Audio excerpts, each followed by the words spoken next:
pinjam, dia macam okey lah, boleh, nak berapa. So tadi bila korek, rupanya abang ni dah bagi pinjam dekat orang ramai. Bukanlah orang ramai, masih kawan-kawan dia, hampir 5 ke 6 ribu ringgit. Isteri dia pun terkejut, isteri dia pun tak tahu. So nak bagi tahu sebenarnya orang kita ni memang pemurah, baik hati. Okey, cuma saya tanya abang tu, bang, pernah tanya tak sejak bagi pinjam dekat kawan tu, pernah tanya tak minta balik duit? Dia kata tak pernah. Sebab apa? Dia takut nak minta balik. Dia ada hak tapi dia takut.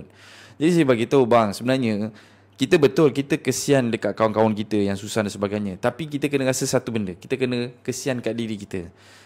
Kesian kat abang tu lah. Abang tu kaki dia tak sihat, orangnya memang sangat baik, kan? Jadi abang ni dia kerja susah payah, kawan-kawan meminjam.